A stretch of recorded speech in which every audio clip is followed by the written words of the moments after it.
She fainted into the wrong arms. The Duke caught her.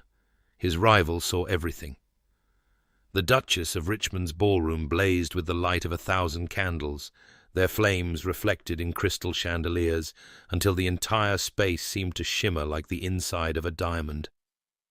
Lady Violet Ashworth stood at the edge of the dance floor, her gloved hand resting lightly on the arm of her betrothed, and wondered if anyone would notice if she simply stopped breathing. She had perfected the art of the pleasant smile. It sat on her face now like a mask she had worn so long. It had begun to fuse with her skin, lips curved just so, eyes bright but not too bright, expression engaged but never demanding.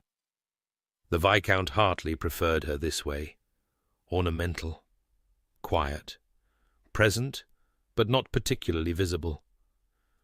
"You're wool-gathering again." His voice was low, meant only for her ears, but it carried an edge that made her spine stiffen. "I've told you how it looks when you drift off at these events. People will think you simple. Forgive me." The words came automatically, smooth as silk, empty as air. "I was merely admiring Lady Pemberton's gown. The embroidery is quite extraordinary." Hartley's fingers tightened on her arm, a warning pressure that would leave no bruise but spoke volumes. "Then perhaps you should compliment her instead of staring like a country girl at her first ball. We've discussed this, Violet. You represent me now. Your behavior reflects on my standing." "Of course." She lowered her gaze demurely, the picture of a chastened fiancé, and felt another small piece of herself crumble to dust. 2 years. She had been engaged to Edward Hartley, Viscount Hartley, for 2 years, 3 months, and 17 days. She knew the Count precisely because she marked each day on her calendar with a small dot of ink, watching the constellation of her remaining freedom grow ever larger, ever darker, as the wedding date approached. The match had been her father's doing. The Earl of Thornbury had a talent for cards, and an absolute absence of talent for knowing when to walk away from the table. By the time Violet was 21, he had gambled away everything that wasn't entailed, and the family had survived only because Hartley had offered to settle the debts in exchange for her hand. A business transaction. That was what her mother had called it, as though the words made it less terrible. Violet had been purchased like a piece of horseflesh, her value calculated in her father's vowels, and she had smiled and accepted because that was what daughters did. Because she had been raised to understand that her opinions were ornaments, pleasant but ultimately decorative, not meant to bear any weight. Now she stood in the most glittering ballroom in London, surrounded by the cream of society, and felt more alone than she had ever felt in her life. "Hartley!" A voice boomed across the crowd, and Violet watched her betrothed's face transform. The cold irritation vanished, replaced by the charming warmth he showed the world, the easy smile, the crinkling eyes, the manner that had fooled her completely in those early days. "Haven't seen you at White's this week? Been hiding from the tables?" "Simply spending time with my lovely bride-to-be." Hartley's hand slid from Violet's arm to her waist, pulling her against his side in a gesture that might have looked affectionate if she couldn't feel the possessive grip beneath the silk of her gown. "Can you blame me? Only 3 weeks until the wedding. I want to savor every moment." The gentleman laughed, something about Hartley being a changed man, and Violet let the conversation wash over her without truly hearing it. Her head had begun to ache, a dull throb behind her eyes that made the candlelight seem too bright, too sharp. She had not eaten dinner, could not eat dinner, not with Hartley watching her portions and commenting on her figure, and the champagne she had drunk too quickly now churned uneasily in her empty stomach. She turned her head slightly, seeking a point of stillness in the swirling crowd, and her gaze collided with a pair of grey eyes across the ballroom. The Duke of Ashworth. She knew him by reputation, only everyone in the ton knew him by reputation. The Iron Duke, they called him, though never to his face. Cold as winter, hard as the stone walls of his ancestral estate, and utterly indifferent to the legions of mammas who had paraded their daughters before him for the past decade. He was 32 years old, possessed of a fortune that made even Hartley's wealth look modest, and had never shown the slightest interest in taking a wife. He was also the most unsettling man Violet had ever seen. Not handsome, precisely. His face was too severe for that, all sharp angles and a jaw that suggested he had never backed down from anything in his life. His dark hair had begun to silver at the temples, though he was young for such marks of age, and it gave him the look of a man who had seen too much of the world's darkness. But his eyes, those grey eyes, pale as morning fog, sharp as broken glass, they seemed to see straight through the pretty mask Violet wore to the hollow woman beneath. He was watching her. She did not know why, and the not knowing made her heart beat faster than it had any right to. They had never been introduced, had never spoken, had no connection whatsoever. Yet she felt his gaze like a physical touch, like pressure against her skin, and something in her chest that had been sleeping for years stirred restlessly in response. "Violet."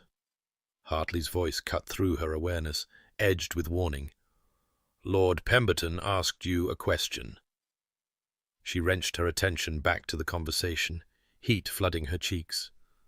"I do apologize, my lord. The warmth in here is quite overwhelming. What were you asking?" But even as she summoned another pleasant smile, even as she answered whatever inane question about wedding preparations Lord Pemberton had posed, she could feel those grey eyes on her still, watching, assessing, seeing. The thought terrified her more than she could explain. An hour passed, perhaps more.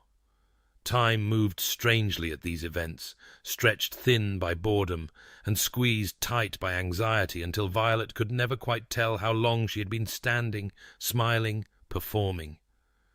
Hartley had released her to dance with Lady Pemberton, a political move. Something about her husband's influence in Parliament, and Violet found herself briefly, blessedly alone at the edge of the ballroom. The air pressed against her like a living thing, thick with perfume and candle smoke and the heat of 500 bodies in an enclosed space. Her corset felt tighter than it had at the start of the evening. Though that was impossible, the maid had laced it the same as always, perhaps even a touch looser in deference to the long night ahead. But every breath seemed to require effort, as though her lungs had forgotten how to expand, and the room had begun to spin in lazy, nauseating circles.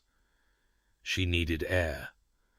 The terrace was only 20 feet away. If she could just— "Lady Violet, are you quite well?" A woman's voice, concerned, coming from somewhere to her left. Violet turned to answer, and the room tilted violently. She started, but her tongue felt thick and clumsy, and the words dissolved before she could form them. The edges of her vision darkened. The chandelier above her fractured into 1,000 glittering shards. She reached for something to steady herself, found nothing but air, and felt her body begin to fall.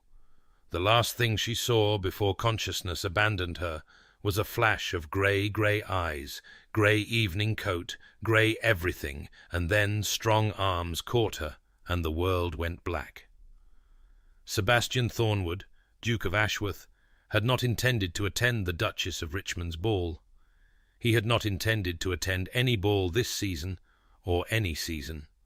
Social events required a performance he found exhausting, a parade of polite smiles and empty conversation that served no purpose except to remind him why he preferred his own company. But his aunt, the formidable Lady Thornwood, had issued an ultimatum that morning. Either he would attend tonight's ball and dance at least once, or she would begin inviting eligible young ladies to dinner at his townhouse, and she would not stop until he was either engaged or driven to madness. Given the options, he had chosen the ball. He had spent most of the evening stationed near a pillar at the far end of the ballroom, nursing a glass of brandy and deflecting the attempts of matchmaking mammas with a coldness that had become second nature. The Ice Duke, the Iron Duke, the Duke of nothing at all. He had heard all the names, had earned them honestly through years of deliberate distance, and he wore them like armor against a world that had taught him, young and viciously, the cost of letting anyone too close. He had almost succeeded in making it through the evening, unscathed when he noticed her. She stood beside Hartley. Of course she did, because the universe had a cruel sense of humor, her hand on his arm, like a delicate bird resting on a branch. Sebastian knew who she was. Lady Violet Ashworth, the Earl of Thornbury's youngest daughter, betrothed these past 2 years to the man Sebastian despised more than any other living soul. She was not the most beautiful woman in the room. Her features were too irregular for classical beauty, her copper-gold hair too bright, her freckles too visible, despite what was clearly an attempt to powder them into submission. But there was something about her that snagged his attention and refused to let go a quality of stillness beneath her social performance, as though she were watching the world from behind glass, present but unreachable. And her eyes. God, her eyes. Green as spring leaves, wide and expressive, revealing far too much of what she felt to be wise in this shark-infested ballroom. When she thought no one was watching, those eyes went flat and empty in a way that Sebastian recognized from his own mirror. The look of someone slowly disappearing. He should not have watched her.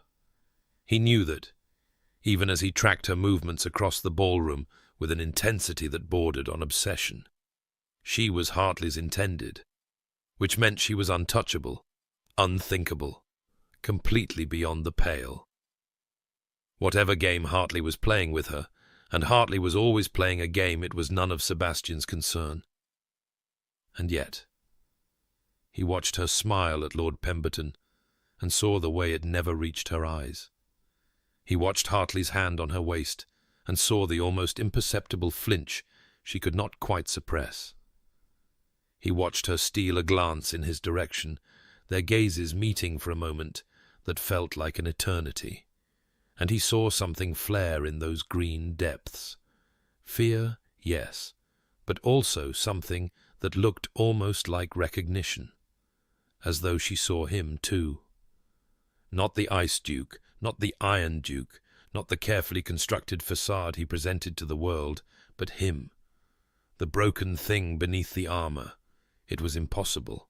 They had never met, never spoken. She could not possibly know him. And yet the recognition in her eyes made something long dormant stir in his chest, something that felt dangerously like hope. He was still wrestling with that unsettling awareness when she broke away from the group she'd been speaking with and began to move toward the terrace. Her steps were unsteady, he noticed immediately, with an attentiveness that alarmed him, and her face had gone pale beneath the powder and rouge. Something was wrong. Sebastian set down his brandy and began to move through the crowd, not running a duke never ran, but walking with a purpose that made people instinctively step out of his way. He did not know what he intended to do. Offer assistance, perhaps, though that would be scandalous given their lack of introduction. Call for a servant. Something, anything to chase away the creeping dread that something terrible was about to happen. He was 10 feet away when she turned toward a woman who had spoken to her, her lips parting to respond, and then her eyes rolled back and her body crumpled like a marionette with its strings cut. Sebastian moved without thought. His arms closed around her before she could hit the floor, one hand catching her shoulders, the other supporting her waist, her slight weight settling against his chest as naturally as though she had always belonged there. Her head lolled against his shoulder, copper hair tumbling loose from its elaborate arrangement, and the scent of her rose water and something sweeter, something that made him think of summer gardens rose to envelop him. For a moment, that stretched into eternity, Sebastian stood frozen in the middle of the Duchess of Richmond's ballroom, holding an unconscious woman in his arms, while 500 members of the Ton watched in absolute silence. Then the whispers began. "Good God! Is that the Duke of Ashworth? Can you imagine? But isn't she engaged to Hartley? Look at his face." Sebastian lifted his head and met the gaze of his oldest enemy across the crowded ballroom. Edward Hartley stood at the edge of the dance floor, his face a mask of polished rage. 15 years since Oxford, and Sebastian still knew every tell the white lines around Hartley's mouth, the slight flaring of his nostrils, the way his hands curled into fists at his sides. He was furious. Beyond furious. Incandescent with a hatred that had simmered between them since they were young men and showed no signs of cooling. The crowd seemed to hold its collective breath as Hartley began to move toward them. "Ashworth." His voice was pleasant, society smooth, but his eyes promised murder. "How fortunate that you happened to be nearby when my betrothed became indisposed. I'll take her now." He reached for Violet, still unconscious, still limp in Sebastian's arms. Her breathing shallow but steady, and something dark and possessive roared to life in Sebastian's chest. "I think not." The words emerged before he could stop them, ice-cold and implacable. "Lady Violet requires a physician, not to be hauled about by someone who failed to notice she was on the verge of collapse." A muscle twitched in Hartley's jaw. "She is my responsibility. She is currently in my arms." Sebastian did not raise his voice. He did not need to. The threat was clear enough without volume. "And she will remain there until she has been seen by a competent medical professional, unless you'd like to create more of a scene than we already have." He gestured with his chin toward the crowd, which had grown substantially since Violet's collapse. Half the ton was watching them now, eyes bright with the particular hunger that accompanied truly exceptional scandal. A fainting lady was noteworthy. A fainting lady caught by a duke who was not her betrothed was unprecedented. Hartley's expression flickered, calculation replacing rage for a brief moment before the pleasant mask slid back into place. "Of course, Lady Violet's health is paramount. Perhaps we might continue this discussion somewhere more private." "Indeed." Sebastian turned without waiting for agreement and began to carry Violet toward the anteroom he had spotted earlier, the crowd parting before him like the Red Sea before Moses. He was aware of Hartley following, aware of the whispers that trailed in his wake like the train of a wedding gown, aware that he had just made a spectacle of himself in a way that would fuel gossip for the next month. He did not care. All that mattered was the woman in his arms, her shallow breathing, her pale face, the faint flutter of her pulse against his wrist. The anteroom was small but private, separated from the ballroom by heavy velvet curtains. Sebastian laid Violet carefully on a fainting couch, noting with clinical detachment that her colour was already beginning to return, that her breathing had steadied. A simple faint then, brought on by heat or hunger, or the crushing pressure of a corset laced too tight. She would recover. "A physician," he said to the footman who had followed them, and the man disappeared with gratifying speed. "Really, Ashworth?" Hartley had entered behind them, positioning himself near the door with the air of a man guarding his territory. "All this fuss over a simple swoon. Violet has always been delicate. She'll be fine in a moment." "Delicate?" Sebastian repeated the word flatly. "Is that what you call a woman who clearly hasn't been eating properly?" Hartley's eyes narrowed. "I beg your pardon?" Her colouring, the shadows under her eyes, the way her gown hangs too loose on her frame.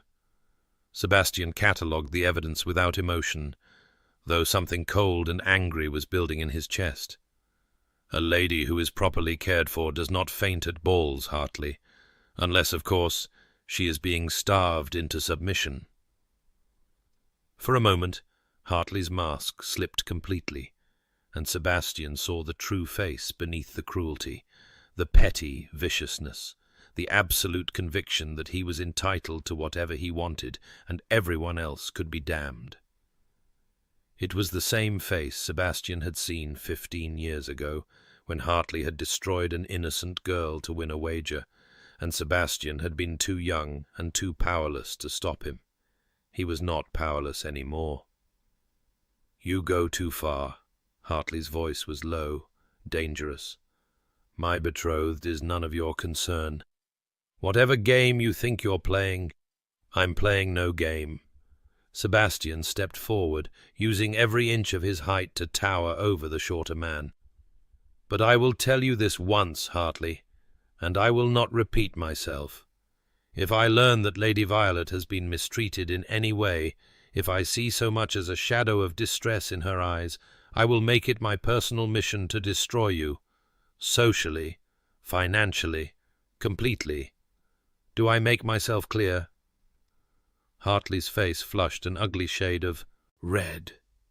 "You dare! I dare!" Sebastian's voice was soft, almost gentle, and all the more frightening for it. "You know exactly what I'm capable of, and you know I don't make idle threats." Before Hartley could respond, a small sound from the fainting couch drew both their attention. Violet was waking up. The first thing Violet became aware of was the softness beneath her velvet, from the texture, finer than anything in her own home. The second was the voices, low and male, crackling with an animosity that made her instincts scream even before she could make out the words. "Make myself clear? You dare? I dare." She opened her eyes. The room swam into focus slowly. A small chamber, dimly lit, dominated by the fainting couch on which she lay, and the two men who stood facing each other like duelists, waiting for the signal to fire. Hartley's back was to her, his posture rigid with fury, and before him, tall and dark and absolutely immovable, stood the Duke of Ashworth.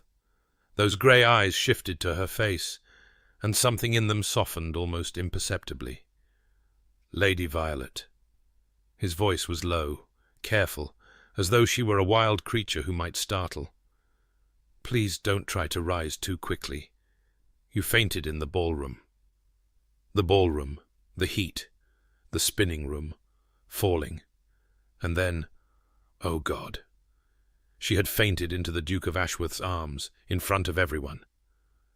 Her voice emerged as a croak, and she swallowed hard, trying again. "I'm terribly sorry. I don't know what happened.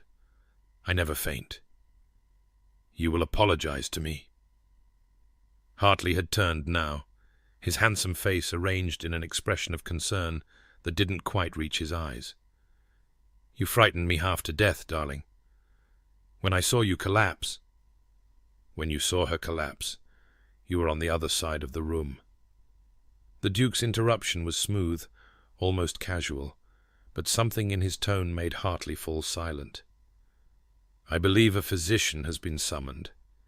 In the meantime, Lady Violet, might I offer you some water?" There was a crystal carafe on a side table, and before Violet could respond, the Duke had poured a glass and was holding it out to her with surprising gentleness. She took it with trembling fingers, acutely aware of the contrast between his calm courtesy and Hartley's barely concealed rage. "Thank you, Your Grace." The water was cool and sweet, and she drank gratefully, feeling clarity return with each swallow. "I truly am sorry for the inconvenience. The heat was simply—" "You have nothing to apologize for." Again that softness in his grey eyes, there and gone so quickly she might have imagined it. "Ballrooms are designed for display, not comfort. It's a wonder more ladies don't succumb." "Yes, well." Hartley stepped forward, placing himself between Violet and the Duke with a proprietary air that made her stomach clench.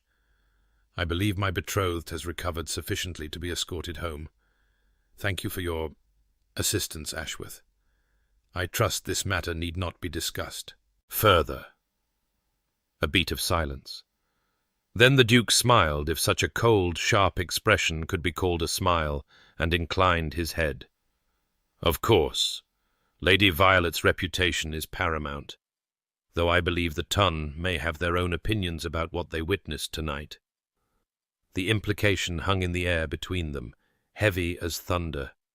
500 people had seen the Duke of Ashworth catch Hartley's betrothed. By tomorrow the gossip would be in every drawing-room in London. Hartley's jaw tightened, but before he could respond, the curtain parted and an elderly physician bustled in, black bag in hand, demanding to know what all the fuss was about. In the confusion of the examination, pulse checked, smelling salts waved, questions about eating and sleeping and the tightness of stays. Violet lost sight of the Duke. By the time the physician pronounced her fit to travel, provided she rested for several days, Ashworth had vanished entirely, leaving only the faint scent of sandalwood and the memory of grey eyes that saw too much.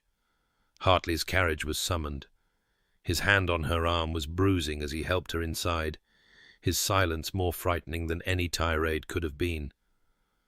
Violet stared out the window at the passing street lamps and wondered if she had imagined the whole thing, the connection she had felt, the softness in the Duke's expression, the inexplicable sense that, for one brief moment, she had been seen.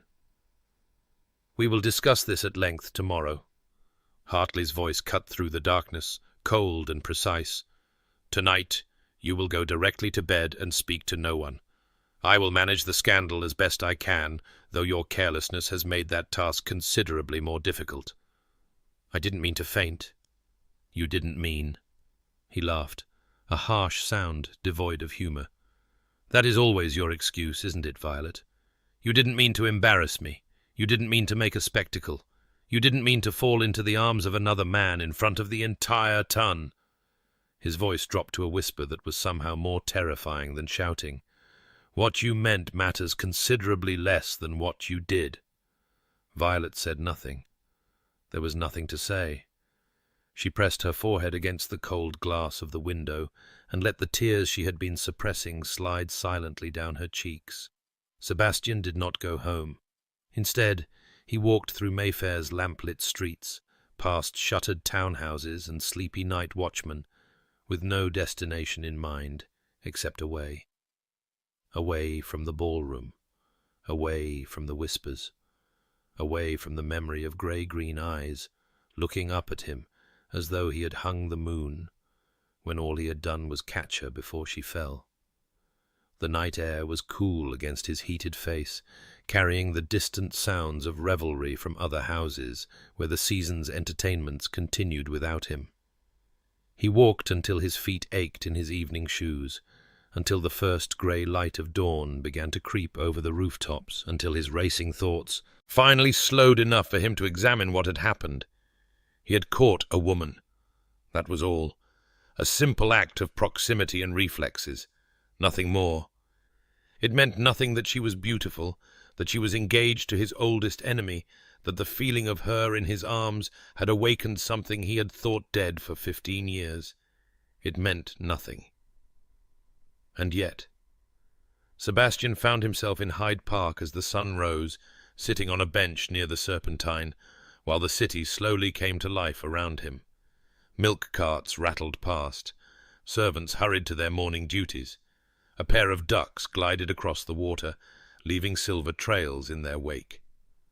He thought about Oxford, about Eleanor Blackwood, the vicar's daughter who had made the mistake of attracting Hartley's attention during their final year. About the wager Hartley had made that he could ruin her within a month, and the systematic campaign of seduction and abandonment that had followed.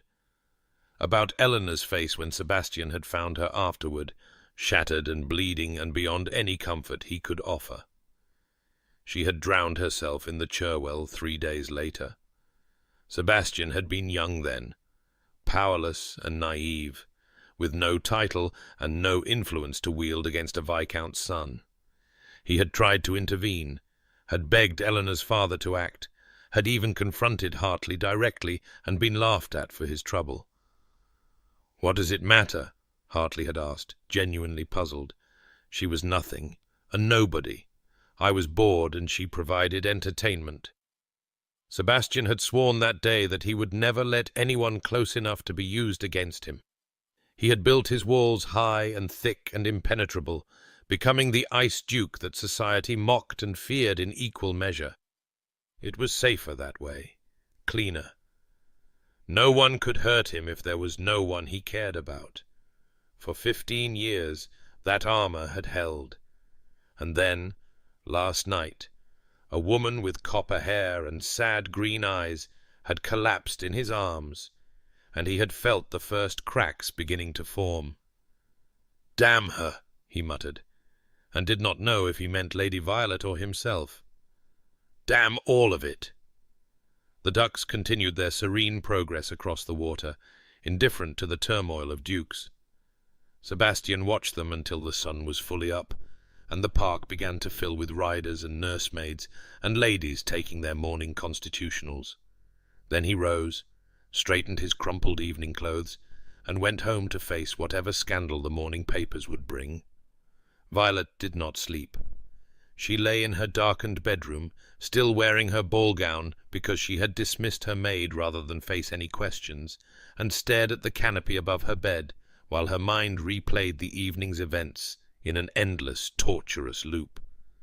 The Duke's arms, strong and sure around her, the gentleness in his voice when he offered her water, the way he had stood between her and Hartley, immovable as a mountain, the way he had looked at her. It was madness, of course.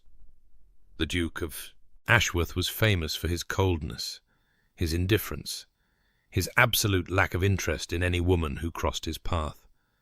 He had probably caught her out of reflex, nothing more, and any softness she had imagined was simply the product of her oxygen-starved brain. And yet, when she closed her eyes, she could still feel the press of his chest against her cheek, solid and warm. She could still smell the scent of sandalwood that clung to his coat. She could still hear his voice, cutting through Hartley's bluster with the precision of a surgeon's blade. "If I learn that Lady Violet has been mistreated in any way, if I see so much as a shadow of distress in her eyes, I will make it my personal mission to destroy you." Had she dreamed those words? She must have. Why would the Duke of Ashworth, a man she had never met, never spoken to, never so much as been introduced to concern himself with her welfare? But she had heard them, and they had settled into her chest like a coal, small and hot and impossible to ignore. Someone had seen her distress. Someone had cared enough to threaten her betrothed on her behalf. Someone had, for one brief moment, made her feel like she mattered. The tears came again, and this time Violet did not try to stop them. She cried for the girl she had been before her father's debts had sold her to a monster. She cried for the woman she had become, hollow and silent and slowly disappearing. She cried for the future that stretched before her, like a prison sentence, 3 weeks until she would be Hartley's wife in truth, and there would be no escape at all. And somewhere beneath the grief and the fear, something else stirred, something that felt dangerously like hope. The first light of dawn crept through her curtains. Somewhere in the city, a church bell began to toll the hour. Violet wiped her eyes, sat up in bed, and made a decision that she did not quite understand, but could not ignore. She would see the Duke of Ashworth again. She did not know how, or when, or what she would say if she managed it. She only knew that for the first time in 2 years she had felt truly alive, and the feeling had come from the arms of a man who was not her betrothed. It was dangerous. It was impossible.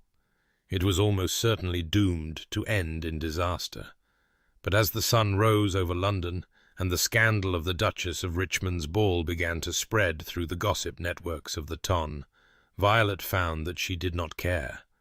She had fainted into the wrong arms, and somehow, impossibly, they had turned out to be exactly right. The scandal sheets were merciless. Violet sat at her dressing table 3 days after the ball, staring at the latest edition of the Morning Tatler that her sister Caroline had smuggled into her room. The headline screamed across the page in bold black ink: "Lady V swoons into Iron Duke's embrace. Viscount H witnesses all." The accompanying illustration showed a woman with exaggerated copper curls draped dramatically across the arms of a dark, towering figure, while a shorter man looked on with comical outrage. It would have been funny if it weren't her life being dissected for public entertainment. "You should burn that." Caroline's voice was gentle as she settled onto the edge of Violet's bed. At 28, Caroline was everything Violet was not: steady, practical, happily married to a country squire who adored her. She had come to London specifically to help with wedding preparations, though Violet suspected she had also come to assess the situation with Hartley. Caroline had never liked him. Reading it again won't change what it says. I'm not reading it again. I'm memorizing it. Violet traced the crude drawing with one fingertip. Do you think this is how people actually see me? Wilting and helpless? I think people see what they want to see. Caroline moved to stand behind her, meeting her eyes in the mirror. More importantly, I think you need to tell me what's really happening with your betrothed. And don't give me the story you've been telling Mother. I want the truth. The truth. Such a simple request, and yet the words stuck in Violet's throat like broken glass. She had spent 2 years learning to swallow her truth, to bury it so deep that even she could barely find it anymore. The idea of dragging it back into the light felt impossible, dangerous, somehow, as though speaking the words aloud would make them more real. Violet. Caroline's hands settled on her shoulders, warm and firm. I've seen the way you flinch when he touches you. I've noticed how you've stopped eating when he's watching. I know you've been writing letters and then burning them before you send them. Whatever is happening, you don't have to face it alone. The tears came without warning, sliding silently down Violet's cheeks and dripping onto the scandal sheet below. She watched them blur the ink, smearing Lady V's face into something unrecognizable, and felt something crack open inside her chest. He's not... She stopped, tried again. He's never struck me. I want you to understand that. He's never left a mark. There are ways of hurting someone that don't leave visible marks. Yes. The word emerged as barely more than a whisper. Yes, there are. The story came out in fragments, halting and disjointed, the cutting remarks disguised as concern, the constant criticism of her appearance, her manners, her very existence, the way he monitored what she ate, what she wore, who she spoke to. The letters he had started sending in the past few months, increasingly possessive, increasingly threatening, making it clear that he considered her his property and would brook no defiance. He tells me I'm lucky he's willing to take me, Violet said, her voice flat and empty. Given Father's debts, given my age, given my inadequacies, he says no one else would have me. He says I should be grateful. That's absurd. Caroline's reflection had gone pale with fury. You are beautiful and clever and kind, and any man would be fortunate to have you. Hartley is the one who should be grateful, and the fact that he's convinced you otherwise shows exactly what kind of monster he truly is. Monster. It was the first time anyone had named it so directly, and the word hit Violet like a physical blow. She had spent so long minimizing, excusing, explaining away, telling herself it could be worse, that at least he didn't hit her, that perhaps she really was as difficult as he claimed. Hearing Caroline call him what he was made it suddenly, terrifyingly real. I can't break the engagement, she said dully. Father's debts can be managed another way. There are always other ways. Caroline's grip tightened on her shoulders. Violet, listen to me. 3 weeks. You have 3 weeks before you're bound to this man for the rest of your life. Once you're married, he will own you legally, completely. Everything you have will become his. Every choice you make will require his permission. Is that truly the future you want? No. The answer rose up from somewhere deep inside her, fierce and certain and absolutely terrifying. No, it was not the future she wanted. But wanting and having were very different things, and Violet had learned long ago that her wants meant nothing in the face of duty and debt. "I don't know what to do," she admitted. "I don't know how to stop this. I've been silent for so long that I've forgotten how to speak." Caroline was quiet for a long moment. Then she released Violet's shoulders and moved to sit in the chair beside the dressing table, her expression thoughtful. "The house party," she said slowly. "Lady Helena Thornwood's gathering at Rosewood Park. You're still invited, aren't you?" Violet nodded. Lady Helena was a friend of Caroline's from their debut year, a cheerful widow with a sharp wit and a talent for bringing interesting people together. Her summer house parties were legendary among the ton informal, relaxed, far from the rigid strictures of London society. Violet had been looking forward to the week in the country as a brief respite before her wedding. "Hartley can't attend," Caroline continued. "I heard him telling father that he has business in London that will keep him occupied. Something about creditors, though he tried to make it sound more dignified than that." "You think I should still go?" "I think you should go and use the time to remember who you are when you're not being crushed under that man's thumb." Caroline leaned forward, her eyes intense. "I think you should breathe and laugh and eat whatever you want and speak your mind without fear of punishment. And I think that when you come back, you might find that you have the strength to make a different choice." It sounded like a fantasy, a beautiful, impossible dream that could never survive contact with reality. Hartley would never truly let her out of his sight. He would find some way to monitor her, to control her, even from a distance. And yet, Lady Helena's house party, a week in the country. And if the gossip was to be believed, one of Lady Helena's cousins would also be in attendance. The Duke of Ashworth. Violet's heart stuttered at the thought. She had not seen him since the ball, had heard nothing except the endless speculation in the scandal sheets. But she had thought of him constantly, his grey eyes, his gentle hands, the way he had stood between her and Hartley like a shield. "I'll go," she said, and was surprised by the steadiness of her own voice. "Tell Mother I need the country air to recover from my fainting spell. Tell Father it's important for my reputation to be seen behaving normally. Tell them whatever you need to tell them." Caroline smiled, and there was something like pride in her expression. "There she is," she said softly. "There's my sister. I was starting to think she'd disappeared entirely."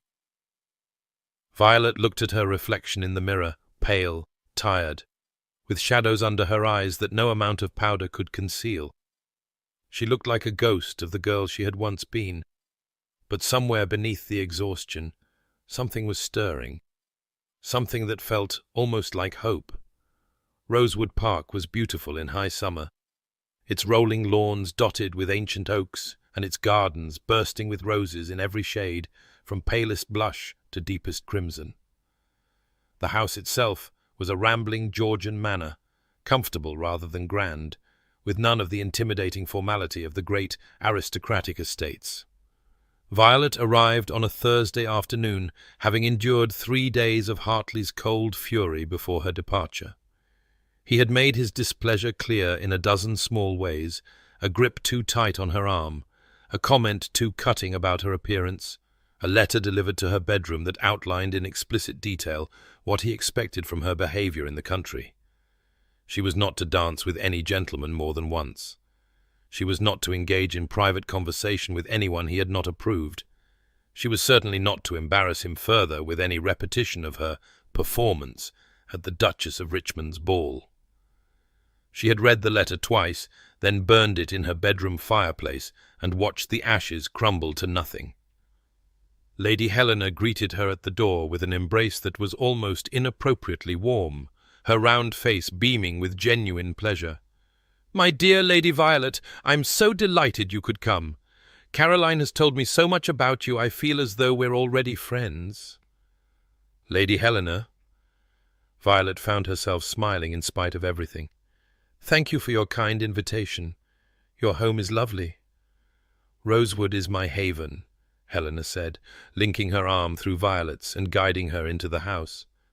"I come here whenever London becomes too suffocating, which is to say, constantly. Now I've put you in the blue room, it has the loveliest view of the garden, and I thought you might appreciate the quiet. Most of the other guests are in the east wing, but I sensed you might need some peace." The perceptiveness of the comment made Violet's chest tighten. "That's very thoughtful of you. I try to pay attention." Helena's voice was light, but her eyes were knowing. Life is difficult enough without adding unnecessary burdens. And speaking of unnecessary burdens, I should warn you my cousin Sebastian is expected to arrive this evening, the Duke of Ashworth. She paused, watching Violet's reaction.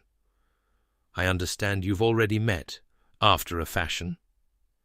Heat flooded Violet's cheeks. "The papers have exaggerated. The papers always exaggerate. I'm far more interested in the truth." Helena patted her arm gently. "Sebastian is a good man, whatever society may say about him. Cold, yes. Difficult, certainly, but good in his bones, where it matters. I thought you should know that before you encounter him again." Before Violet could formulate a response, a footman appeared to show her to her room, and the moment passed. But Helena's words stayed with her as she unpacked her trunks, as she changed out of her travelling clothes, as she stood at the window of the blue room and watched the shadows lengthen across the rose garden below. A good man.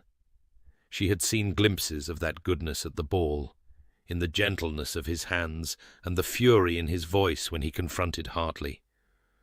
But she had also seen his coldness, his reserve, the walls he kept between himself and the world. Which was the true Sebastian Thornwood? The Iron Duke of reputation, or the man who had caught a falling woman and refused to let her go? She would find out soon enough. Dinner that evening was a casual affair, with 15 guests gathered around a table that could easily have seated 30. The conversation flowed easily, assisted by excellent wine and Lady Helena's gift for drawing even the shyest guests into discussion. Violet found herself seated between a charming young poet named Mr. Ellsworth and an elderly dowager who regaled her with scandalous stories from the court of George III. She almost managed to forget that she was waiting for someone. Almost. He arrived late, when the fish course had already been cleared and the roast was being served. The footman announced him with the studied neutrality of well-trained staff, but Violet felt the shift in the room's energy, the way conversations paused, the way eyes turned toward the doorway, the way the very air seemed to thicken with anticipation. "Sebastian." Helena rose from her seat with evident pleasure. "I was beginning to think you'd changed your mind." "My apologies." His voice was exactly as Violet remembered, low, controlled, with an undercurrent of something that might have been warmth, or might have been carefully suppressed irritation. The roads from London were more congested than expected. He moved into the room, and Violet's breath caught in her throat. He was dressed simply for a duke, in a dark blue coat that emphasized the breadth of his shoulders, and a waistcoat of grey silk that matched his eyes. Those eyes swept the table, cataloguing faces, assessing the social landscape with the practiced ease of a man who had spent his life navigating dangerous waters. When his gaze reached Violet, it stopped. For a moment that stretched into eternity, they simply looked at each other. Violet felt pinned in place by the intensity of his regard, stripped bare by those grey eyes that seemed to see past her careful composure to the chaos beneath. She should look away. She should smile politely, and return to her conversation with Mr. Ellsworth. She should do anything except sit there frozen, while her heart pounded so loudly she was certain the entire table could hear it. She did none of those things. "Your Grace." Helena's voice broke the spell, light and amused. "I believe you know most of my guests, but allow me to make a few introductions. Lady Violet Ashworth. I understand you met briefly at the Duchess of Richmond's ball." Briefly. Violet almost laughed at the understatement.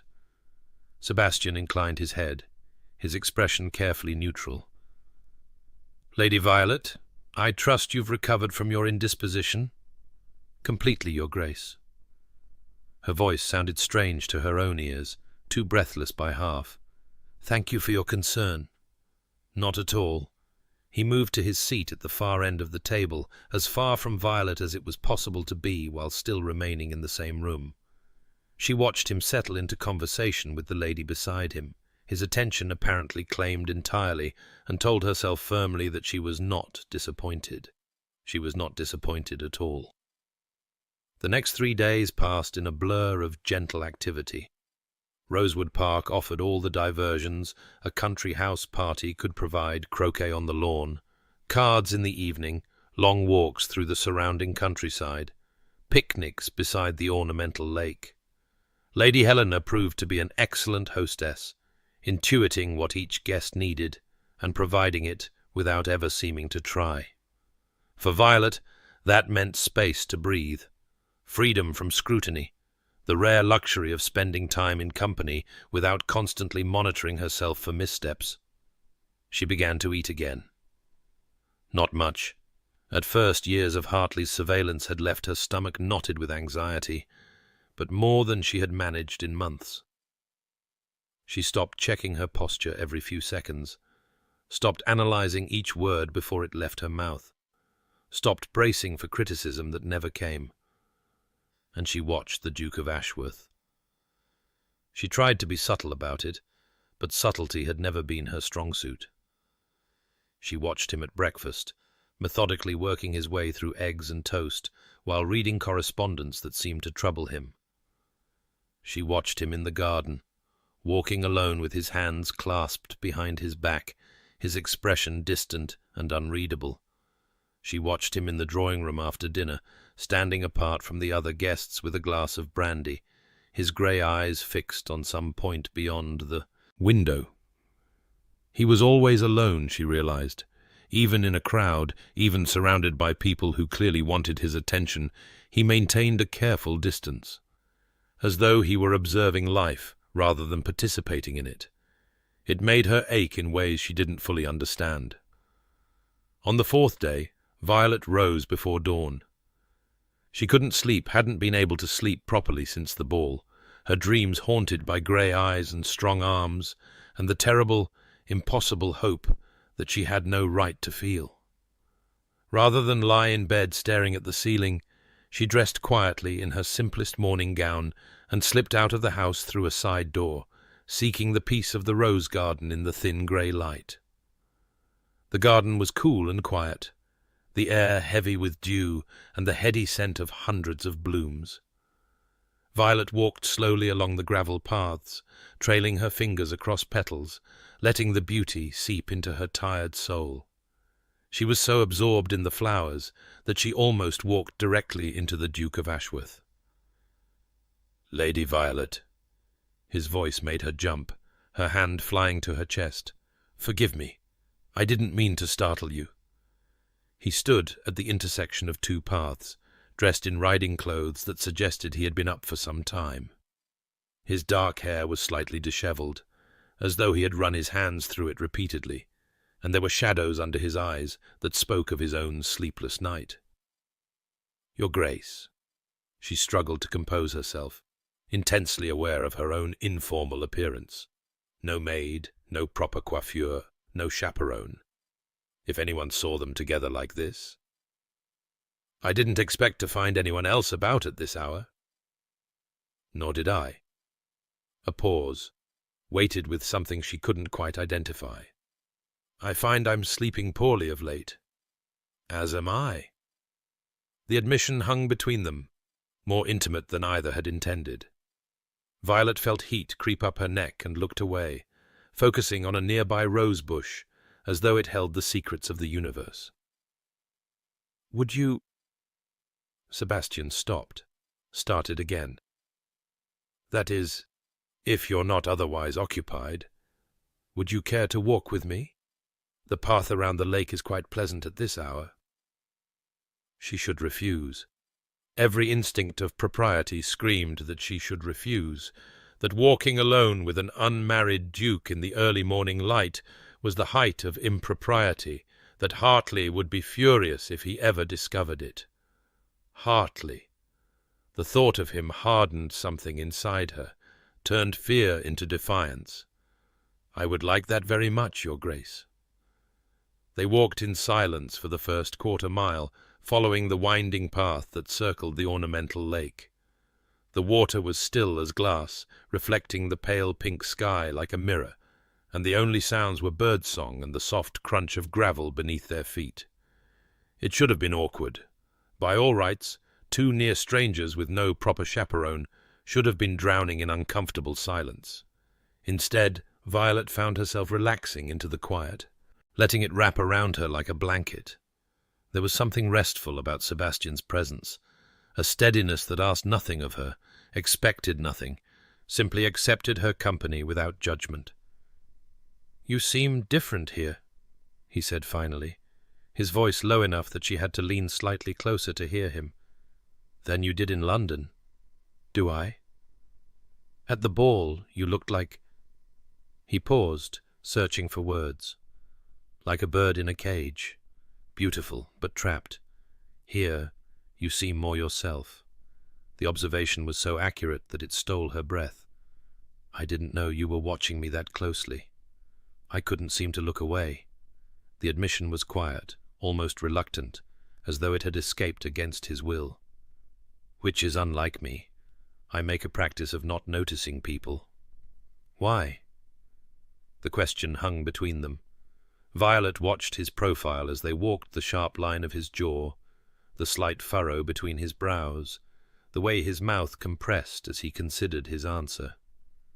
"Because noticing leads to caring," he said at last, "and caring leads to vulnerability. I learned young that vulnerability invites destruction." It was the most honest thing she had ever heard anyone say, and it made her heart ache with recognition. "I know something about that." She spoke carefully, testing the words like stones in a river. "About learning to hide yourself to stay safe. About building walls so high you forget what you're protecting."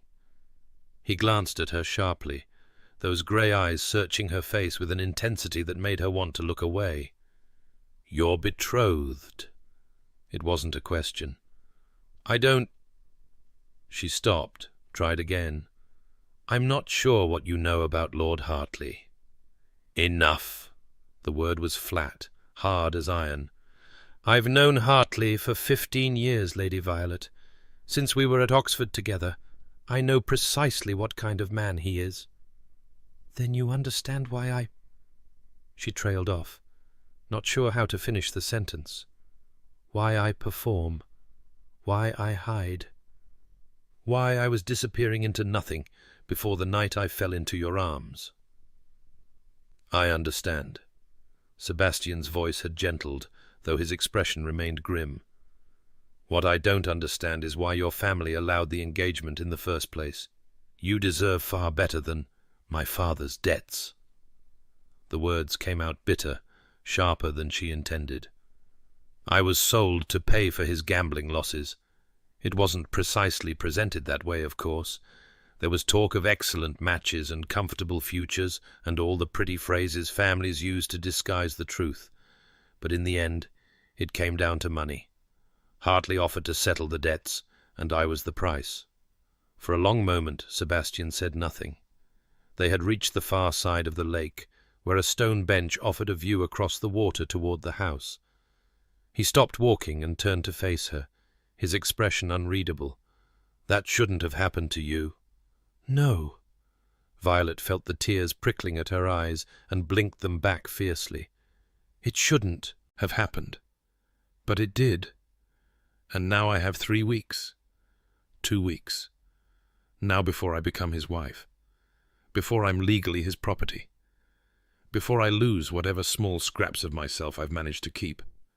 You could break the engagement. My father would be ruined, my family disgraced, my sisters would suffer for my selfishness. And if you marry him, you will suffer, every day, for the rest of your life.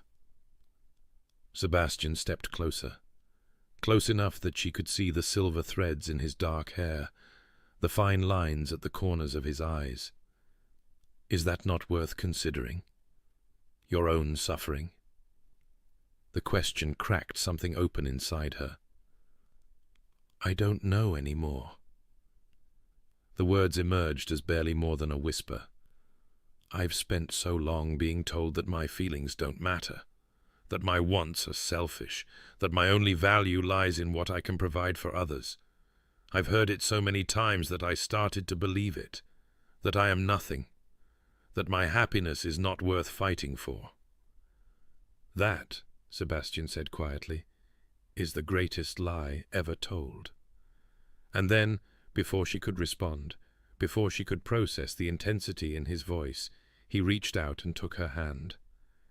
It was the smallest touch, just his fingers closing around hers, warm and strong and unbearably gentle. But it felt like lightning, like fire, like every forbidden thing she had ever wanted and never allowed herself to imagine. Violet's breath caught in her throat, and she looked up into grey eyes that were no longer cold at all. You are not nothing, he said. You are brave and kind, and worth more than 1,000 Hartleys. And whatever happens, whatever you decide, I want you to know that someone sees you, truly sees you. Not the performance, not the mask, but you. The tears she had been fighting spilled over, tracking silver lines down her cheeks. Sebastian made no move to wipe them away, simply stood there, holding her hand, bearing witness to her grief, with a steadiness that felt like a gift. Why? She managed. Why do you care? You don't know me. We've barely spoken before this week. I don't know. The admission seemed to cost him something. A muscle flexed in his jaw, and his grip on her hand tightened almost imperceptibly. I have spent a decade building walls to keep people out. I have made coldness into an art form. And then you fainted into my arms, and everything I thought I knew about myself ceased to make sense. Sebastian. His name on her lips felt dangerous, intimate, like a step onto uncertain ground. But she couldn't bring herself to call him Your Grace. Not now, not with his hand wrapped around hers, and the morning light catching the silver in his hair.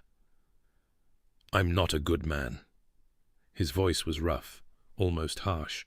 Whatever Helena may have told you, whatever you think you see in me, I am cold and difficult, and I have forgotten how to be otherwise. I will only disappoint you. Then disappoint me. The words came from somewhere deep inside her, fierce and certain. Disappoint me 1,000 times.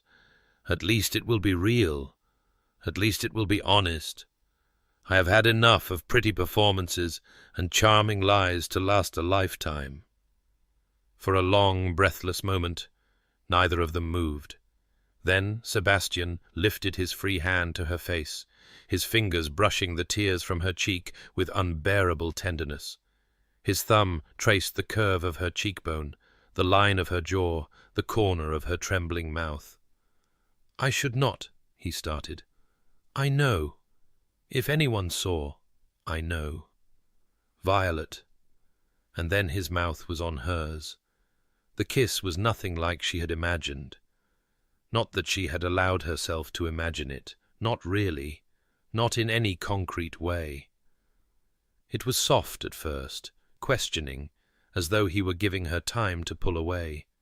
When she didn't, When she rose on her toes and pressed closer, her free hand fisting in the fabric of his coat, the kiss deepened into something that stole her breath entirely. He kissed her like a man who had been starving and only just realized it. His hand slid into her hair, scattering pins, tilting her head back to grant him better access. His other arm wrapped around her waist, pulling her against him until she could feel the thunder of his heart against her chest. She had never been kissed like this. Hartley's rare, perfunctory embraces had left her cold, feeling more like property being inspected than a woman being desired. But this was something else entirely. This was fire and desperation and the sweet, aching relief of finally being known. When they finally broke apart, both breathing hard, Sebastian rested his forehead against hers. "That was," he started. "A terrible idea," she finished, though she made no move to step away from him. "Catastrophically terrible. We shouldn't do it again." "Definitely not." A pause. Then, helplessly, "Once more?" His laugh was rusty, as though he had forgotten how to make the sound. "You're going to be my undoing, Lady Violet Ashworth." "And you mine, Your Grace." He kissed her again, slower this time, savouring rather than devouring.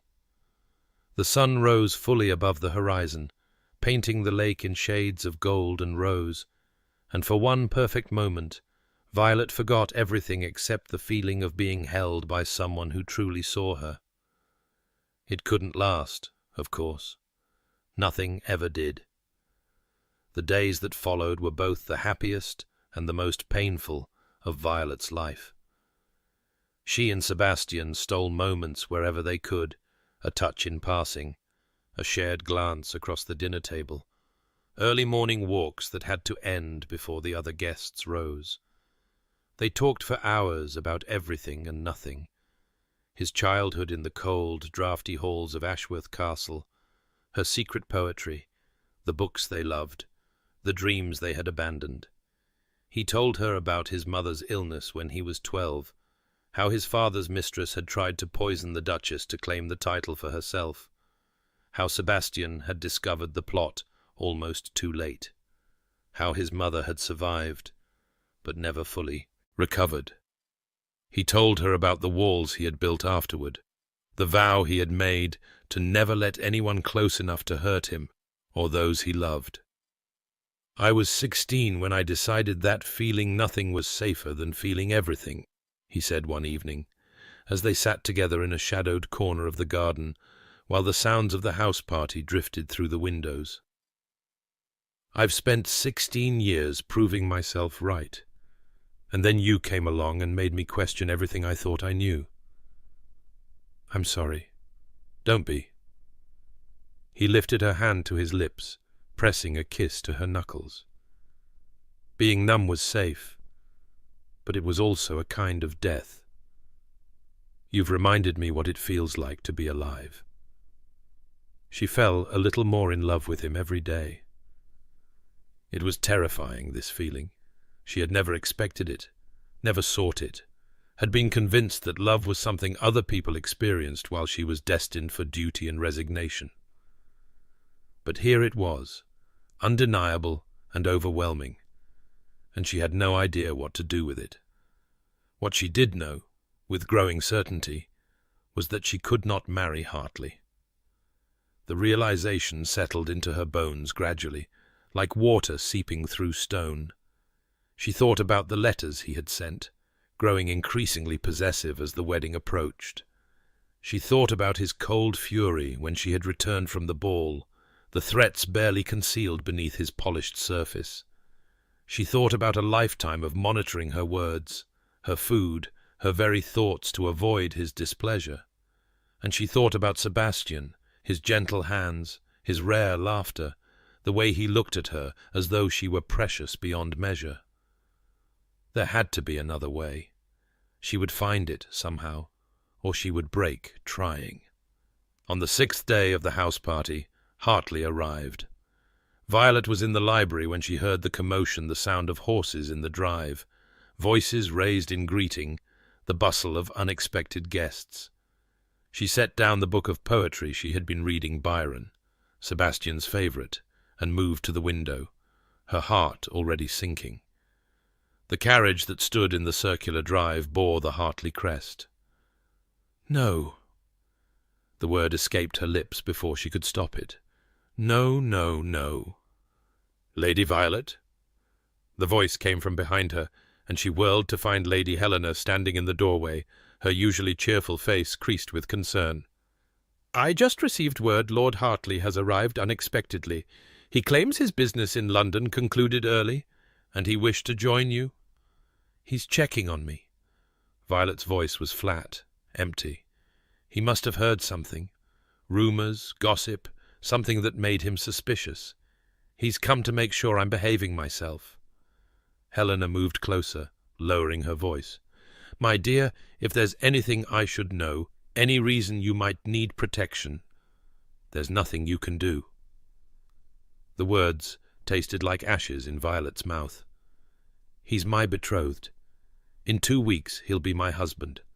Whatever rights I have now will disappear entirely." "That's not true. You still have choices." "Do I?" Violet laughed, a harsh sound that bore no resemblance to humour. "My father gambled away our fortune. Hartley holds his vows. If I break the engagement, my family will be destroyed. My sisters will never marry. My parents will die in poverty, all because I was selfish enough to want something for myself. That's not selfishness. That's self-preservation." Before Violet could respond, footsteps sounded in the corridor, and she barely had time to compose her features before Hartley swept into the room. He was handsome as ever, she noted distantly, golden-haired and blue-eyed, with the kind of aristocratic features that artists love to paint. When he smiled, he looked like every girl's dream of a fairy-tale prince. Only Violet knew how the smile never reached his eyes. "My darling." He crossed the room in 3 strides and took her hands, lifting them to his lips. "You look well. The country air seems to agree with you." "Edward." She forced her voice to remain steady. "I wasn't expecting you. A pleasant surprise, I hope?" His grip on her hands tightened, just a fraction, just enough to remind her who held the power.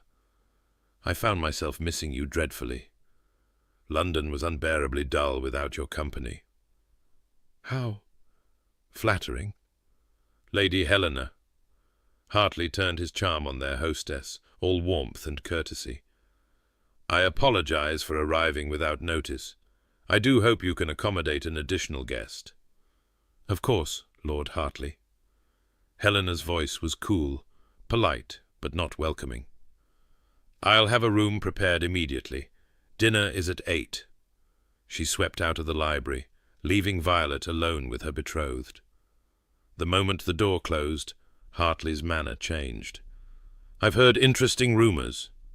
His voice dropped to a murmur, pleasant on the surface, deadly beneath. "About you and a certain duke who seems to have taken an unhealthy interest in my future wife." "I don't know what you're talking about." "Don't you?" He released her hands, and the absence of his touch was almost more frightening than the contact had been. "The morning walks, Violet, the private conversations, the way you look at him when you think no one is watching.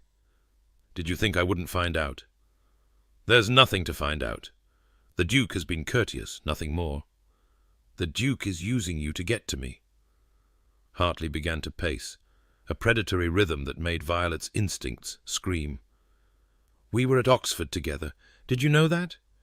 He's despised me for 15 years, and now he thinks he's found a weapon.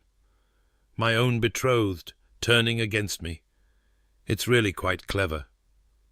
"Sebastian isn't—" She caught herself too late, watched Hartley's eyes narrow at her use of the Duke's Christian name. "The Duke isn't using anyone. We've merely been friendly, as one is at house parties." "Friendly?" He stopped pacing, turning to face her with an expression that made her blood run cold. "Let me be very clear, Violet. Whatever game Ashworth is playing, you will not be part of it. You will avoid him for the remainder of this visit. You will speak to him only when absolutely necessary, and then only in company. And when we return to London, you will forget he exists." "And if I don't?" The words were out before she could stop them, propelled by a courage she hadn't known she possessed. Hartley went very still. "If you don't," he said softly, "I will destroy him, and then I will destroy everyone you love. Your father's debts are nothing compared to what I can do when properly motivated. Your sisters will be ruined, your mother will die of shame, and you—" he stepped closer, his breath hot against her face. "You will spend the rest of your life knowing that it was your selfishness that caused it all." Violet stood frozen, unable to move, unable to breathe. "Do we understand each other, darling?" She nodded once. "Good." Hartley stepped back, the charming mask sliding back into place as easily as donning a coat. "Now, I believe I'll rest before dinner. This journey has been quite exhausting." He left her standing alone in the library, shaking so badly she had to grip the window frame to stay upright. Dinner that evening was torture. Hartley played his role perfectly, charming and attentive, the devoted betrothed eager to be reunited with his bride. He kept Violet at his side throughout the evening, one hand always resting on her arm or her waist, marking his territory with every touch. When anyone addressed her directly, he answered for her. When she tried to speak, he talked over her.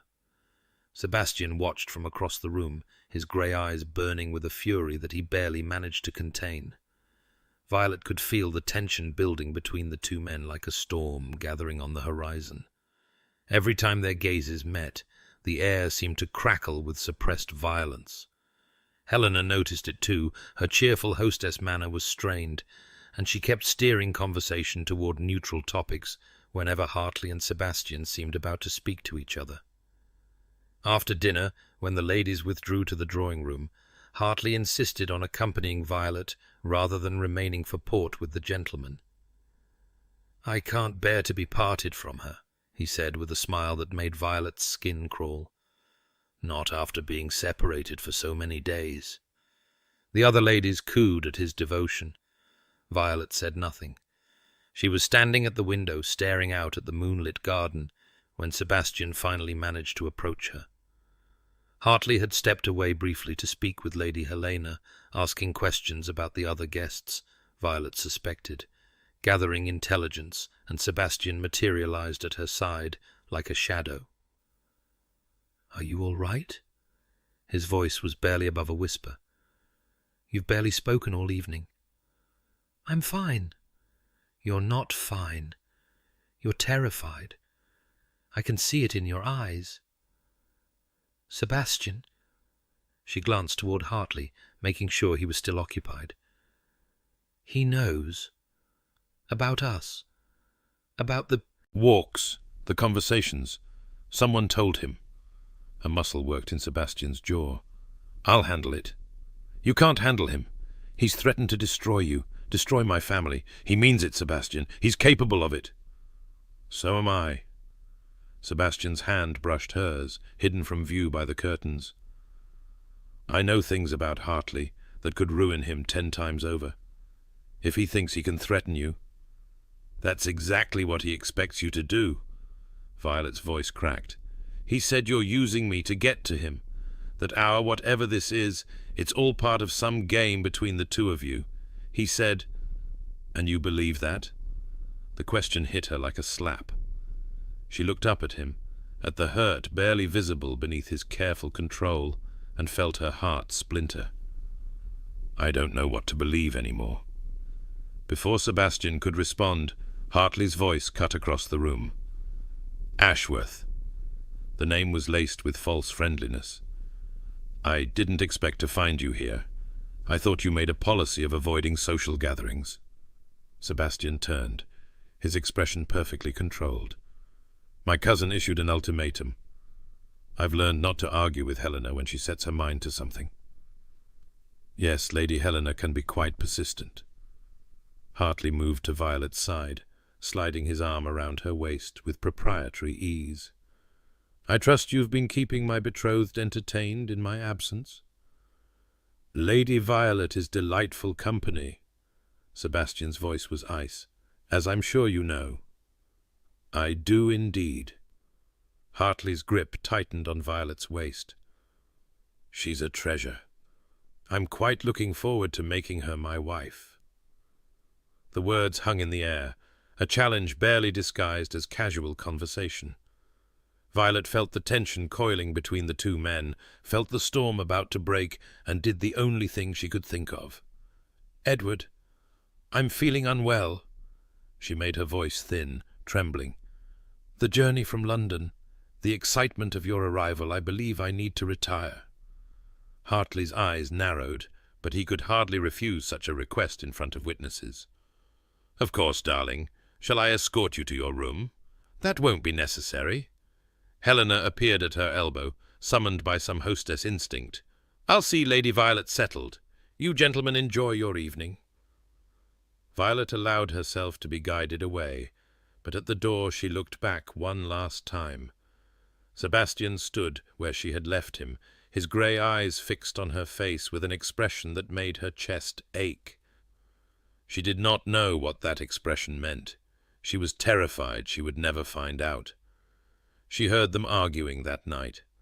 Her room was far from the gentleman's wing, but she had gone for a glass of warm milk from the kitchen. Sleep was impossible, her mind too full of fear and longing, and she had passed the library door just as voices rose to a volume that penetrated the heavy oak. Think I don't know what you're doing? Hartley's voice, sharp with fury. Using my own betrothed to humiliate me? It's pathetic, Ashworth. Even for you. This has nothing to do with you. Sebastian's response was controlled, but there was an edge to it that made Violet's heart pound. Lady Violet is a person, not a pawn in whatever rivalry you've imagined. Rivalry, Hartley laughed, an ugly sound. Is that what you call it? You've hated me for 15 years because of one little nothing. Eleanor Blackwood was not nothing. Sebastian's voice dropped to something deadly. She was an innocent girl, and you destroyed her for a wager, for entertainment, and she drowned herself because she couldn't live with what you'd done. The silence that followed was deafening. Is that what this is about? Hartley's voice had changed, turned silky with malice. You're still nursing that old wound. She was a vicar's daughter, Sebastian, a nobody who should have known better than to reach above her station. If she chose to throw herself in a river rather than face the consequences of her own choices, enough. The truth stings, doesn't it? You couldn't save her then, and you can't save Violet now. She belongs to me. In 2 weeks, she'll be my wife, and there's nothing you can do about it. We'll see about that. Will we? Footsteps, moving toward the door. Violet shrank back into the shadows, her heart hammering. Be careful, Your Grace. You may have a title and a fortune, but I know things about you, about your family, about what really happened with your mother all those years ago. Cross me, and I'll ensure the whole ton knows every sordid detail. The door swung open, and Violet barely managed to slip into an alcove before Hartley strode past, his handsome face twisted with satisfaction. She waited until his footsteps faded, then crept back toward the library. Sebastian stood at the window, his reflection ghostly in the dark glass. His hands were braced on either side of the frame, his head bowed, and even from the doorway Violet could see the tension in every line of his body. Sebastian. He turned, and the raw pain in his eyes stole her breath. You heard? Some of it. She stepped into the room, closing the door behind her. Who was Eleanor Blackwood? For a long moment he didn't answer. Then he moved to a chair and dropped into it heavily, like a man who had been carrying a burden for too long. She was the vicar's daughter in the village near Oxford. His voice was hollow. I was young 20, naive, still believing that the world was fundamentally fair. She was sweet and kind, and I thought perhaps... He trailed off, shaking his head. It doesn't matter what I thought. Hartley noticed her. He made a wager with his friends that he could ruin her within a month. And he did. Seduced her, promised marriage, then abandoned her publicly when he'd gotten what he wanted. Oh, God. I tried to stop it. Tried to warn her, tried to intervene. But I was nobody, a second cousin to a duke, with no title, no power, nothing to wield against a viscount's son. By the time I realized how bad it had gotten, it was too late. His hands clenched on the arms of the chair. She drowned herself in the Cherwell 3 days after he discarded her. She was 19 years old. Violet crossed the room and knelt before him, taking his hands in hers. That wasn't your fault. Wasn't it? I saw what was happening. I knew what kind of man he was, and I was too weak, too powerless to stop it. You were a boy. I was old enough to know right from wrong. He looked at her, and the anguish in his grey eyes was almost unbearable to witness. After Eleanor died, I swore I would never let anyone close enough to be used against me. I built my walls so high that no one could breach them. I thought if I never cared about anything, I could never be hurt again. And then I fell into your arms. A ghost of a smile touched his lips. And then you fell into my arms. And I realized that all my walls were built on a foundation of cowardice. I wasn't protecting anyone. I was just too afraid to try again. You're not a coward. Violet squeezed his hands fiercely. You're the bravest man I know. I'm really not. You are. She rose slightly, bringing her face level with his. You've spent 15 years carrying this guilt, and you're still willing to fight for me. Even knowing what Hartley could do. Even knowing it might destroy you. I would let him destroy me 1,000 times, Sebastian said quietly, if it meant saving you from a single day of suffering. The words hung between them, heavy with meaning. That's what I heard, Violet whispered. That's what made me understand. Understand what? That you've been telling the truth, about caring for me, about seeing me. She took a shaky breath. Hartley said you were using me as a weapon against him. And for a moment I almost believed it. Because believing that you could truly want me, truly love me, it seemed impossible. It's not impossible. Sebastian freed one hand and lifted it to her face, his fingers tracing the line of her jaw with infinite gentleness. Violet, I have spent my entire adult life convincing myself that I was incapable of love, that my heart had frozen over and could never thaw. And then you looked at me with those green eyes, and I felt everything I'd been trying not to feel for 16 years. I love you. The words escaped before she could stop them, bold and terrifying and absolutely true. Sebastian went very still. You shouldn't, he said finally. I'm cold and difficult, and I will inevitably disappoint you. I don't know how to be the kind of man who deserves someone like you. Then learn. She pressed her forehead to his. Learn with me. Let me in. Let me love you, even when you're difficult. Especially when you're difficult. And Hartley? The name fell between them like a stone into still water. I don't know. Violet pulled back slightly, reality crashing over her like cold water. I don't know how to escape him. He holds my father's debts. He's threatened to destroy everyone I love. There has to be a way. I don't see one. Her voice cracked. I've been looking for 2 years, Sebastian. There is no exit from this trap. He's made certain of it. Sebastian's jaw tightened.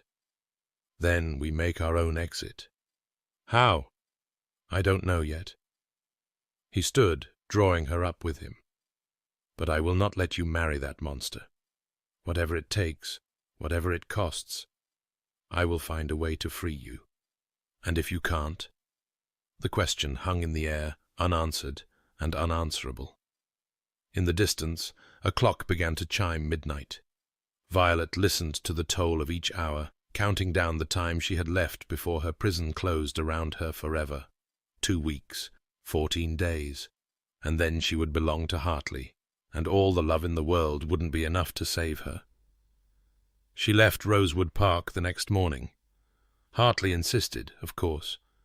There was business in London that required his attention, he said, and he couldn't possibly leave his beloved betrothed alone with the Duke of Ashworth lurking about.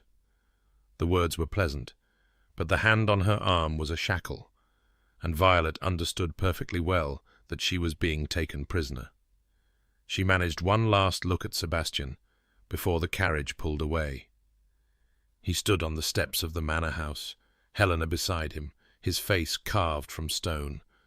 But his eyes, those grey eyes that had become her whole world, burned with a fury and a pain that matched her own. "I will find a way," those eyes seemed to say. But as the carriage rattled down the drive and Hartley began to outline his expectations for the final weeks before the wedding, Violet felt the last fragile threads of hope beginning to unravel. She had found love, real love, the kind she had never believed she deserved. And now she was being dragged away from it, back to a future she could not escape. The tears she had been fighting slid silently down her cheeks, and she did not try to stop them. London was grey and cold when Violet returned, though it was high summer and the sun shone bright upon the fashionable streets of Mayfair. The greyness was inside her, a creeping fog that seeped into her bones and made every step feel like wading through water. 12 days until the wedding. Hartley had installed himself as a near-constant presence in her life, appearing at every meal, every outing, every moment she might otherwise have found solitude.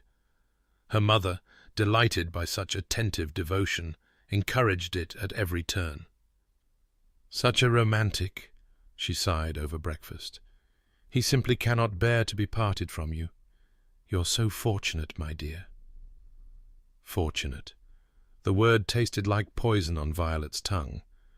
She moved through the days like a ghost, performing the rituals expected of a bride. Final fittings for her wedding dress, a confection of cream silk and Belgian lace that cost more than most families earned in a year. Consultations with florists, caterers, musicians. Endless discussions of seating arrangements and menu selections and all, the trivial details that would make her imprisonment complete. Through it all, she thought of Sebastian. She had received no letters from him. Hartley monitored her correspondence now, barely bothering to disguise his surveillance. She had no idea whether he had tried to contact her, whether he was working on some plan to save her, whether he had given up entirely. The not knowing was its own kind of torture, a wound that refused to heal. Caroline visited on the 4th day after her return, her face pale with concern. "You look terrible," she said without preamble, closing the door of Violet's bedroom firmly behind her. "Have you slept at all since you came back?" "Some." Violet sat at her dressing table, staring at her reflection without really seeing it. The shadows under her eyes had deepened to bruises. Her cheekbones stood out too sharply. She looked, she thought distantly, like someone already dead. "Enough. That's clearly a lie." Caroline crossed the room and took her hands, kneeling beside her the way Violet had knelt before Sebastian in the library at Rosewood Park. "Tell me what happened at the house party. Tell me everything." And so Violet told her, about Sebastian, about their walks in the garden, their conversations by the lake, the kiss that had shattered everything she thought she knew about herself, about Eleanor Blackwood and the hatred between the two men that stretched back 15 years, about Hartley's arrival, his threats, the way he had dragged her back to London like a trophy he was claiming. When she finished, Caroline was silent for a long moment. "You love him," she said finally. "The Duke?" "Yes." "And he loves you?" "He says he does." Violet's voice cracked. "But what does it matter? In 12 days, I'll be Hartley's wife. Nothing Sebastian feels for me can change that." "Maybe not." Caroline's grip on her hands tightened. "But something has to change, Violet. You cannot marry that man. I know what you've said about father's debts, about protecting the family, but I would rather be ruined 1,000 times over than watch you destroy yourself in that marriage." "It's not your choice to make." "No, it's yours." Caroline's eyes were fierce. "And that's what terrifies me. Because you've been silenced for so long that you've forgotten you have a voice at all. You've convinced yourself that your suffering doesn't matter, that your happiness is worthless, that you deserve whatever fate the world hands you. And it's not true, Violet. None of it is true." The tears came then, silent and unstoppable. Violet had not allowed herself to cry since leaving Rosewood Park, had swallowed her grief the way she swallowed everything else, burying it so deep she could almost pretend it didn't exist. But Caroline's words cracked the shell she had built around her heart, and everything she had been holding back came pouring out. "I don't know how to fight any more," she whispered. "I don't know if I ever knew." "Then learn." Caroline gathered her into an embrace, holding her the way she had when they were children, and Violet had scraped her knee or lost a treasured toy. "Learn now, before it's too late. Find your voice and use it, because no one else can save you, Violet. Only you can do that. Only you can do that." The words echoed in Violet's mind long after Caroline had gone. 8 days before the wedding, Lady Helena Thornwood came to call. Violet was sitting in the morning room, pretending to work on embroidery, while her mother droned on about flower arrangements, when the butler announced their visitor. Hartley was elsewhere, one of his mysterious business meetings that seemed to consume more and more of his time, and Violet felt a sudden, desperate surge of hope. "Lady Helena!" She rose to greet her, trying to keep her voice steady. "How lovely to see you." "Lady Violet." Helena's embrace was warm, her eyes knowing. "I was in town and couldn't possibly leave without paying my respects. Mrs. Ashworth, I wonder if I might steal your daughter for a turn in the garden. I have some thoughts about wedding flowers that I simply must share." Violet's mother, flattered by the attention of such a fashionable widow, agreed readily. Moments later, Violet found herself walking through the small garden behind her family's townhouse, Helena's arm linked through hers. "He's going mad without you," Helena said without preamble. "I've never seen him like this. He barely eats, barely sleeps. He's been working day and night on something he won't tell me what, and he looks like a man possessed." "Is he—" Violet's voice caught. "Is he well?" "No, not remotely. He loves you, Lady Violet, and watching you be taken away from him is destroying him by inches." The words were a blade to her heart. "There's nothing to be done," Violet said dully. "Hartley holds my father's debts. If I break the engagement— Actually, that's what I came to tell you." Helena stopped walking and turned to face her, something like triumph glinting in her eyes. "Sebastian has been investigating Hartley's finances. It seems his lordship is not quite so prosperous as he would have the world believe." Violet's heart stuttered. "What do you mean?" "I mean that Hartley is drowning in debt himself. The vowels he holds from your father are only a fraction of what he owes to his own creditors. He needs your dowry, Violet, desperately. The marriage settlement your father agreed to Includes properties that Hartley has already mortgaged twice over. If the wedding doesn't happen, he'll be ruined within the year. The information crashed over Violet like a wave. He needs me, she breathed. He's been threatening me with ruin, but he needs the marriage as much as I supposedly do. More, actually. Sebastian has been quietly buying up Hartley's debts. By my cousin's calculation, he now owns enough of Hartley's paper to demand immediate payment that Hartley cannot possibly make without the funds from your marriage. But if I don't marry him, then Hartley goes to debtor's prison. Helena's smile was sharp. And your father's vows become Sebastian's property. He's already told me that his first act will be to forgive them entirely. Your family will be free, Violet, truly free. It was too much to process. Violet sank onto a garden bench, her legs suddenly unable to support her. Why didn't he tell me? Why didn't he send word? He tried. Hartley has been intercepting your correspondence. Sebastian suspected as much, which is why he sent me in person. He wanted you to know that there's a way out, that you don't have to marry that monster. But if I refuse, if I break the engagement publicly, the scandal will be enormous, Helena agreed. There's no avoiding that. You'll be talked about for years.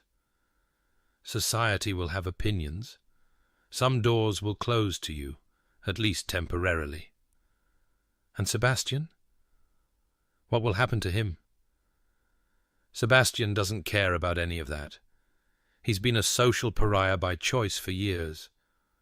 What's a little more scandal to a man who never wanted to be part of society anyway? Helena sat beside her on the bench, taking her hands. The only question is whether you're brave enough to claim your freedom, to speak your truth, even knowing the cost. To speak your truth. Violet thought about all the years of silence, all the words swallowed, all the opinions suppressed. She thought about the woman she had been before her father's debts had sold her into bondage, a woman with dreams and hopes and a voice that deserved to be heard. She thought about Sebastian, working day and night to save her. And she thought about the life stretching before her, if she did nothing, years of servitude to a cruel man. Her spirit crushed, her poetry unwritten, her love unrequited. "There's a ball tomorrow night," she said slowly. "Lady Rothbury's summer gathering. Hartley and I are expected to attend." "I know. Sebastian will be there as well?" Violet looked up, meeting Helena's eyes. "Then that's where it ends. Tomorrow night, in front of all of society, I am going to speak my truth, whatever the cost." Helena's smile widened. There she is. There's the woman Sebastian fell in love with.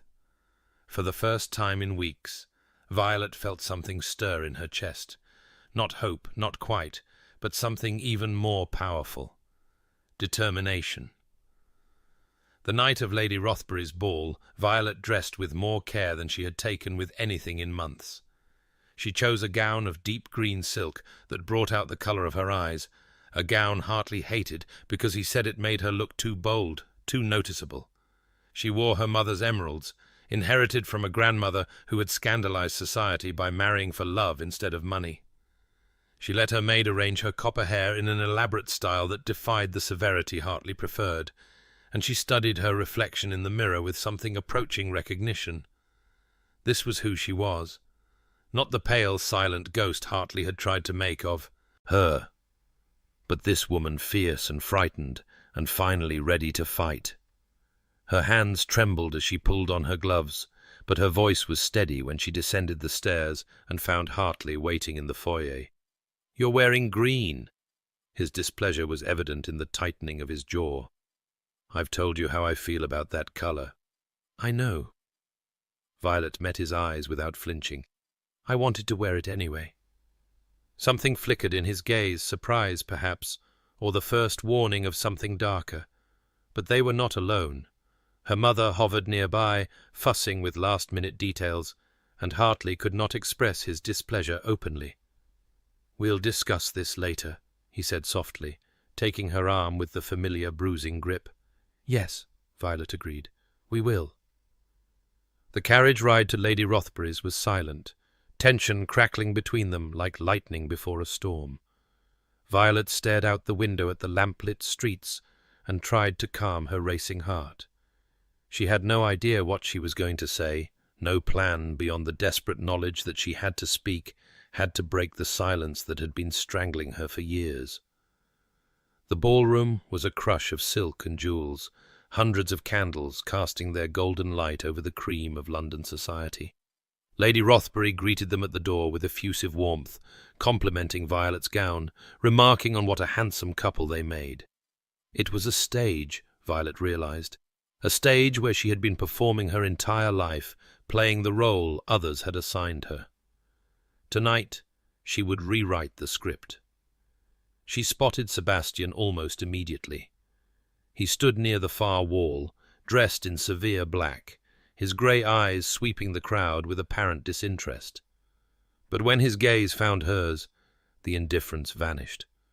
Raw hope, desperate love, and fierce determination blazed from those grey depths with an intensity that made Violet's breath catch. "I'm here," she thought, willing him to understand. "I'm ready." Something in his expression shifted. A tiny nod, almost imperceptible. He understood. "Come." Hartley's voice was sharp. "Lord Pemberton wishes to speak with us about the wedding arrangements." Violet allowed herself to be led across the ballroom, nodding and smiling at the endless parade of well-wishers. Half an hour passed, then an hour. The orchestra played, couples danced, champagne flowed like water. And through it all, Violet waited. She was speaking with Lady Pemberton about wedding flowers, those eternal wedding flowers, when she felt the shift in the room's energy. Sebastian was approaching. The whispers started immediately, spreading through the crowd like ripples from a stone thrown into still water. The Iron Duke, moving through the ballroom with purpose, heading directly toward Hartley and his betrothed. Hartley's hand tightened on Violet's arm. "What is he doing?" His voice was low, dangerous. "I don't know," Violet lied. Sebastian stopped before them, every eye in the room fixed on the tableau. His bow was precisely correct, his face carefully neutral, but his eyes burned. "Lady Violet," his voice carried, pitched to reach the eager ears surrounding them. "I wonder if you might honor me with a dance." The request was audacious, unprecedented. A duke asking a betrothed woman to dance in front of her fiancé. It broke every rule of society, every code of conduct, every expectation of proper behavior. It was exactly the opening Violet needed. "I would be delighted, Your Grace." She pulled her arm free from Hartley's grip before he could stop her, placed her hand in Sebastian's, and allowed herself to be led to the dance floor. The whispers became a roar. "What are you doing?" Sebastian murmured as they took their positions. The orchestra, either oblivious or encouraged by the drama, struck up a waltz. "What I should have done months ago." Violet lifted her chin, meeting his eyes. "I'm speaking my truth." The waltz began, and the world fell away. She had never danced with Sebastian before, but their bodies moved together as though they had been doing this forever. His hand on her waist was warm and steady, his grip on her fingers gentle but secure. He guided her through the steps with an ease that spoke of years of training, but his eyes never left her face. "Helena told you?" he asked. "Everything. Sebastian, I don't know how to thank you." "Don't thank me yet. We still have to survive the next few minutes." A ghost of a smile touched his lips. "Hartley looks ready to commit murder." "Let him try." Violet felt reckless, wild, more alive than she had been in years. I'm done being afraid of him. Violet, I love you." The words came easily now, spoken in the middle of a crowded ballroom with 100 people straining to hear. "I love you, and I'm done pretending otherwise. I'm done being silent, done being small, done being the woman everyone else wants me to be." Sebastian's hand tightened on her waist. "And your engagement?" "Ends tonight." The music swelled toward its conclusion. Violet was dimly aware that the entire room had stopped pretending not to watch. Couples had abandoned their own dances. Conversations had died mid-sentence. Every face was turned toward the spectacle unfolding on Lady Rothbury's polished floor. When the final notes faded, Sebastian did not release her. "Are you certain?" His voice was rough. "There's no going back from this." "I've never been more certain of anything in my life." He nodded once, then turned to face the crowd, keeping Violet's hand clasped firmly in his. "I have an announcement to make." His voice cut through the buzz of whispers, commanding attention with an authority born of generations of aristocratic breeding. The ballroom fell silent. "Many of you know that I have spent the past decade avoiding society's gatherings. I have been called cold, difficult, indifferent. All of those descriptions are accurate." A murmur of surprised laughter rippled through the crowd. "But I have recently learned that coldness is not strength, it is cowardice, and there is a woman who has taught me that lesson." Sebastian turned to look at Violet, and the tenderness in his expression made her heart crack open. "Lady Violet Ashworth is the bravest person I have ever known. She has spent years trapped in a situation not of her choosing, performing a role that was slowly destroying her, and tonight she has chosen to break free." "This is outrageous!" Hartley's voice shattered the moment. He pushed through the crowd, his handsome face mottled with fury. "Violet, I don't know what this man has told you, but he is manipulating you, using you to settle an old score." "No."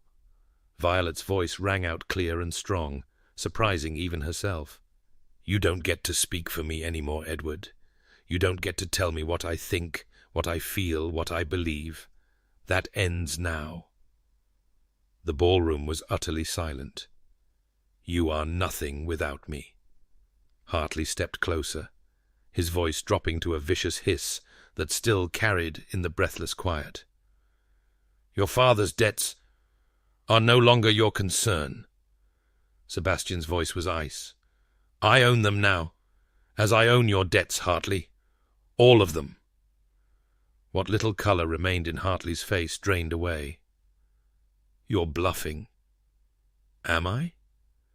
Sebastian reached into his coat and withdrew a sheaf of papers. "The vowels you hold from the Earl of Thornbury, acquired through my solicitor yesterday.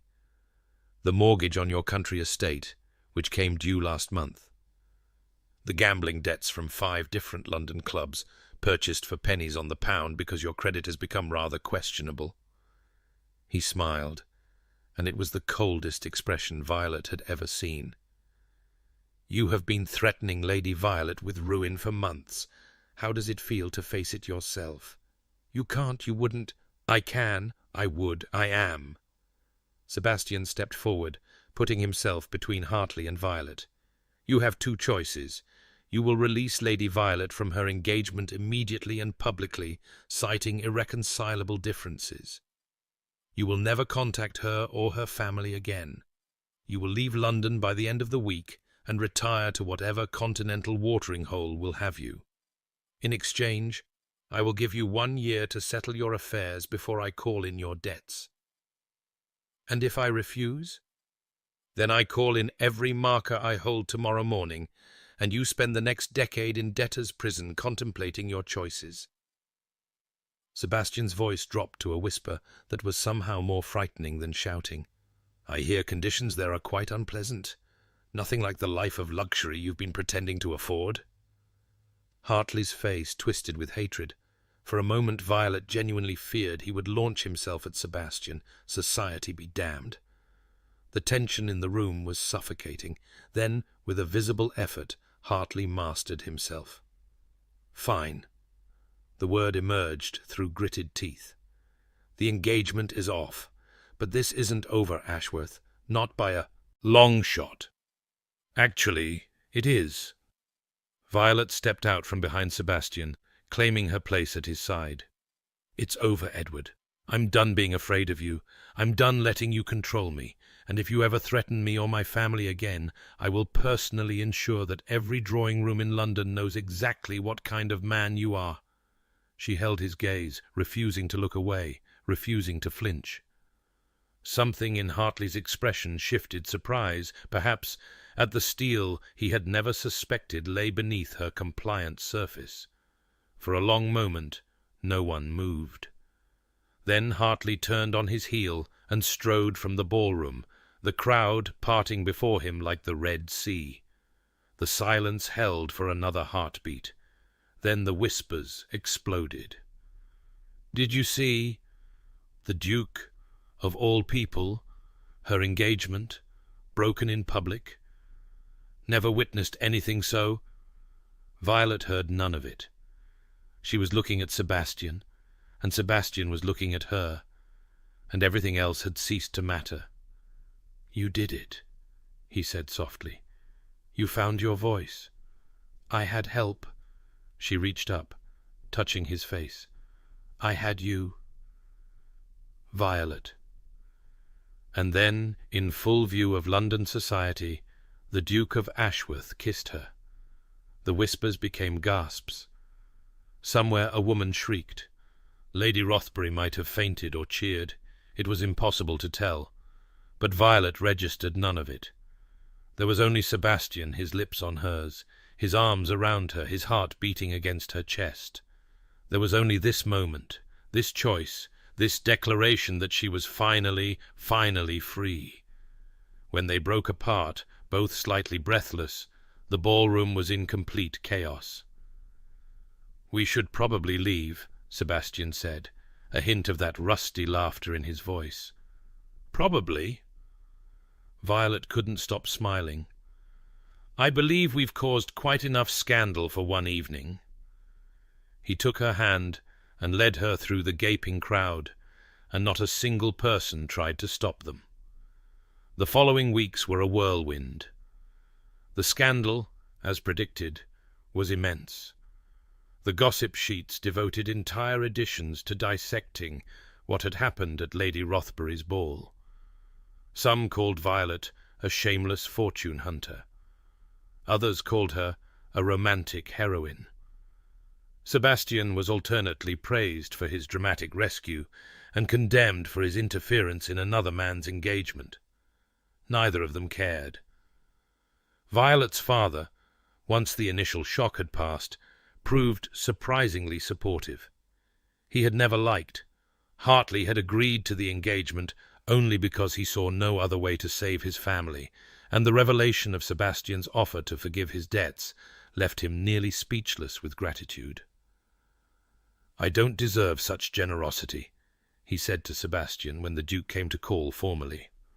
"I sold my daughter to a monster to cover my own mistakes." "You did what you thought was necessary." Sebastian's voice was kind. "And you're giving me the chance to make it right. That's all that matters." Caroline was delighted, arriving in London the moment she heard the news and embracing Violet with tears of joy streaming down her face. "I knew you would find your courage," she said. "I knew you had it in you all along." "I almost didn't," Violet admitted. "I almost let him win." "But you didn't. That's what matters." Helena appointed herself unofficial wedding planner, declaring that her cousin's marriage would be the event of the decade. "After years of watching him brood in corners, he deserves a proper celebration," she insisted. "And so do you, my dear, so do you." The courtship, such as it was, became the talk of the ton. Sebastian was spotted bringing Violet flowers every morning, not the fashionable hothouse blooms that were expected, but wild flowers gathered from the meadows outside London, the kind she had mentioned loving in a conversation he had somehow remembered. He took her riding in Hyde Park, walking in Kew Gardens to the theatre and the opera and every public venue where they could be seen together, slowly transforming the scandal into something approaching acceptance. And at night, when the public performances ended, they sat together in the drawing-room of Violet's family home, properly chaperoned, of course, and talked for hours about everything and nothing. "I never expected this," Sebastian admitted one evening, 3 weeks after the ball. "Any of it. I had resigned myself to a life of solitude, convinced that caring for someone would only lead to pain. And now? Now I can't imagine going back to that emptiness." He took her hand, tracing patterns on her palm. "You've changed everything, Violet. You've reminded me what it means to feel alive." "You've done the same for me." She shifted closer, resting her head on his shoulder. "I was disappearing before you caught me. I was becoming nothing, and you saw me, really saw me, and refused to let me vanish.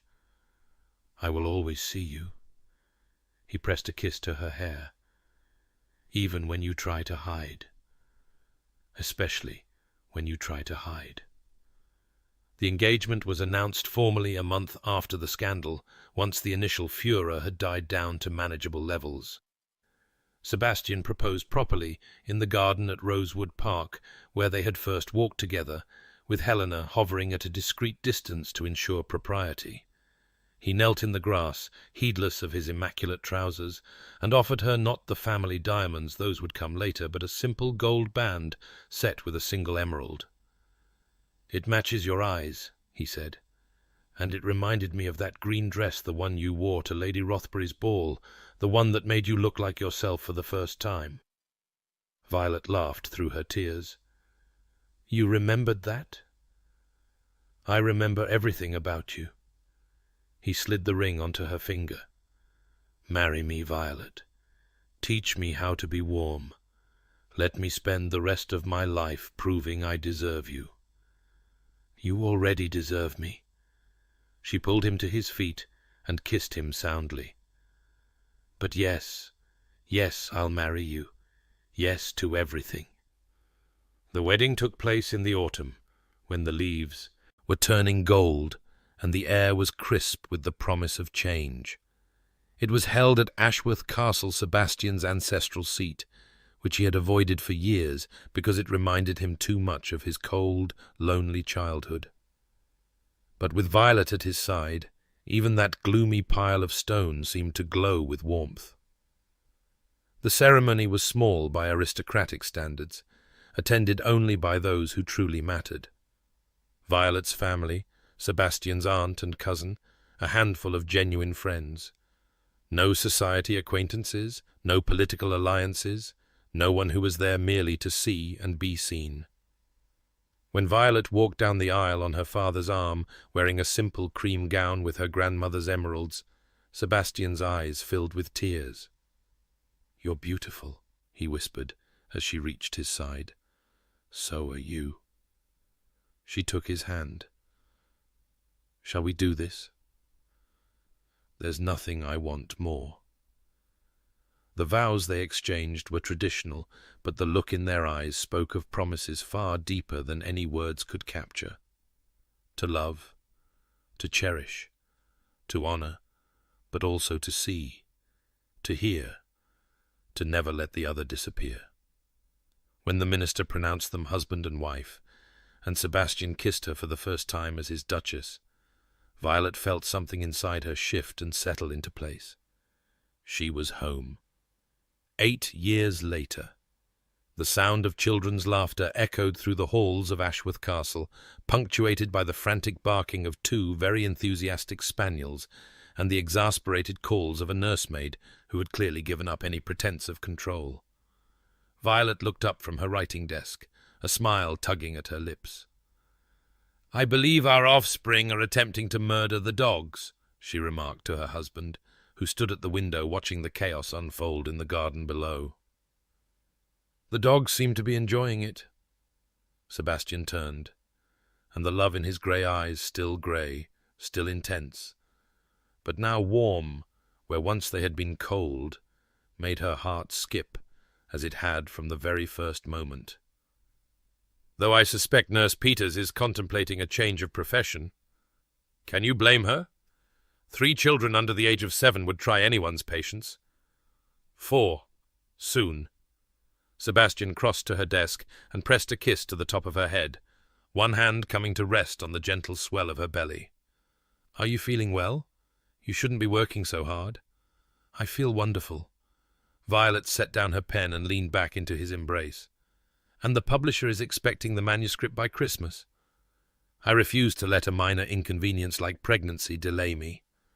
Minor inconvenience?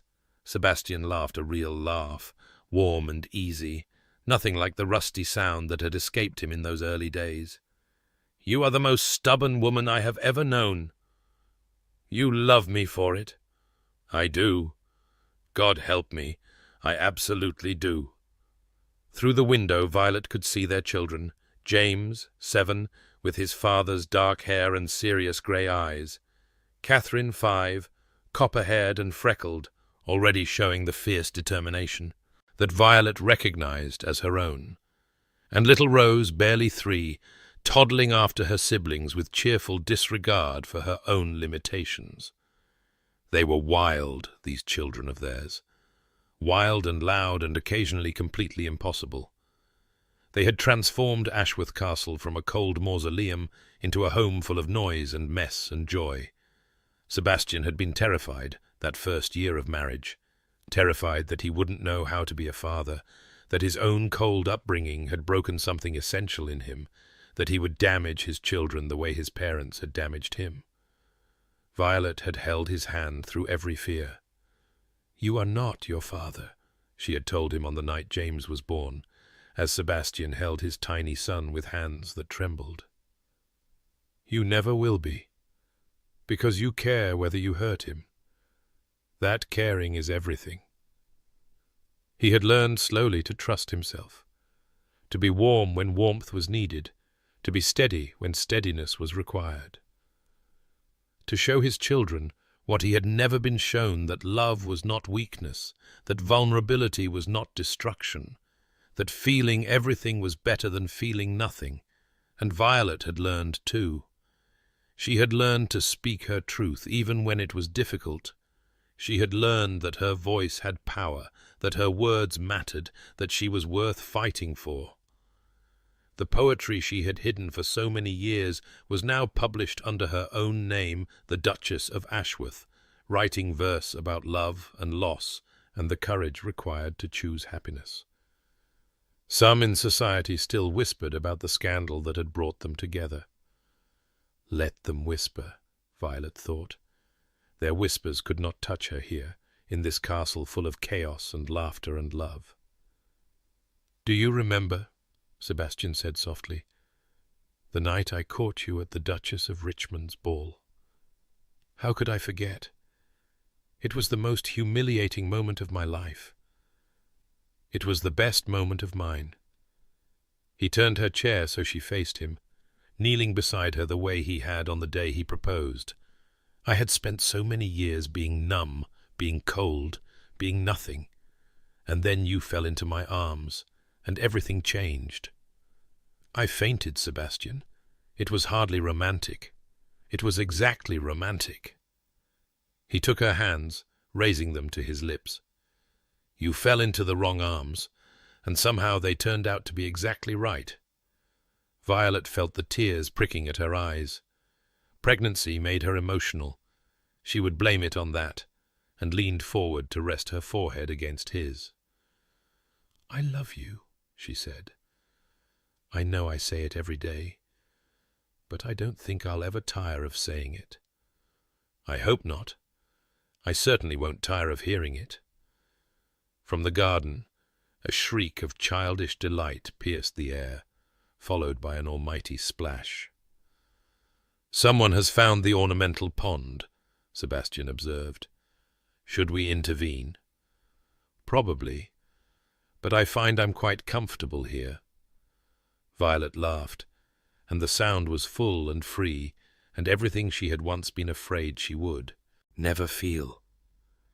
She had spent so many years silent, so many years small, so many years convinced that her happiness was not worth fighting for. Now she knew better. "Come on." She pulled Sebastian to his feet, keeping hold of his hand. "Let's go rescue our children from their own adventures." "Must we?" "We must. Though I should warn you, I believe James was planning something involving frogs." Sebastian groaned, but he was smiling as they made their way through the castle, past portraits of stern-faced ancestors who had never known joy like theirs, past servants who smiled at the unconventional Duke and Duchess who had transformed this cold house into a home. In the garden, chaos reigned. James was indeed covered in pond water. Catherine was attempting to capture a frog, Rose was crying because she wanted to help but couldn't quite manage it, and Nurse Peters looked ready to collapse. "Right," Sebastian said, rolling up his sleeves. "James, out of the pond. Catherine, release the frog. Rose, come to Papa." The children obeyed with minimal protest. They adored their father, this man who played with them and read to them and told them every day that they were loved. Sebastian scooped Rose into his arms, pressing a kiss to her tear-stained cheek, and something in Violet's chest expanded until she thought it might burst. This was her life now, noise and chaos and love so fierce it sometimes frightened her. This was what she had almost lost. She thought sometimes about the woman she had been on the night of the Duchess of Richmond's ball. Silent, disappearing, convinced that her future held nothing but suffering. That woman felt like a stranger now, a ghost from another life. She had found her voice. She had found her strength. She had found a love that healed instead of destroyed, that built up instead of tearing down. And it had all started with a moment of weakness, a swoon, a fall, a pair of grey eyes in a crowded ballroom. Sebastian caught her gaze across the garden, their children between them, the autumn sun warm on their faces. He smiled that rare, genuine smile that still made her heart skip, and Violet smiled back. She had fainted into the wrong arms, and they had caught her, exactly when she needed to fall.